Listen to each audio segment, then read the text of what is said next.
Hello, this is Heather Hoffman, and today I have a fun little trio of cards using watercolors and a few different Unity stamp sets, mainly featuring the image from Sassy Boots with a Melody, and then a couple of different sentiments from two different Gracie Design stamp sets. I love those for the sentiments. They always have such beautiful ones.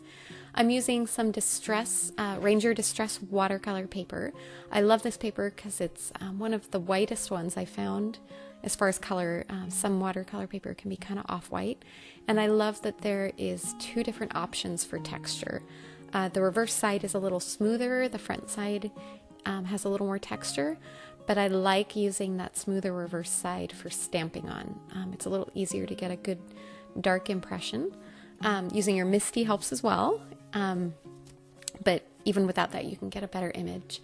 I'm using VersaFine pigment black ink. It's a watercolor friendly ink, and it's one of my favorites, and I'm leaving those boots just lined up in there, and each time I add in a new piece of paper, I'm just swapping out the sentiment, lining it up where I want. And even though, as you can see, you got a little bit of a boot print on there, it doesn't matter because you're going to stamp it there again anyway. So it's a good way to be able to make a set of cards if you want, keeping your same image, but swapping out the sentiments without having to completely clean that stamp set off and change everything each time. So it's just an easy way to line everything up. So I'm going to stamp that final one there, and I'm going to just do these in kind of an assorted rainbow of color. Excuse the top of my head there. Every time I lean over, my head just kind of pops in there. I can't really help it. Anyway.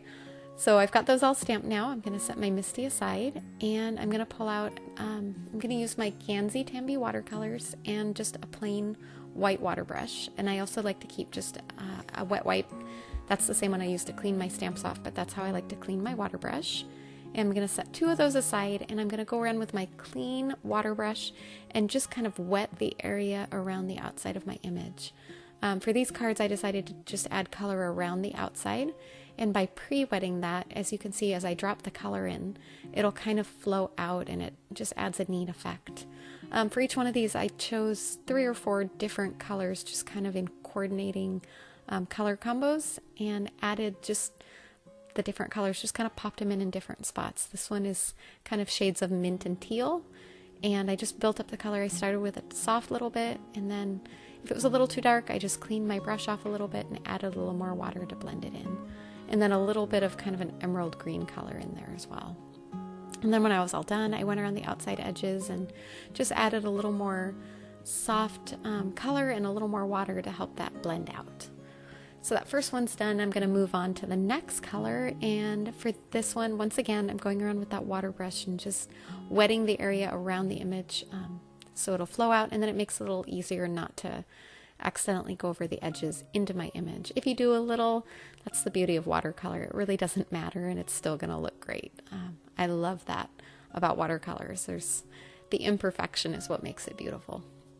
So for this one, I stuck with different shades of green. I kind of did a lime green, kind of a mid-tone grass green, and then a darker, more emerald forest green.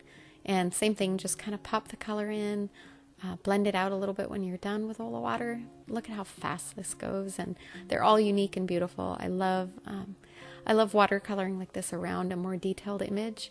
It just lets the detail of the image shine, but it adds a fun pop of color and interest, and it makes me happy, and it's so quick and easy to do. This final one I'm going to do in shades of blue. I started with kind of a cornflower periwinkle light blue, and then building in with darker color around the other sides.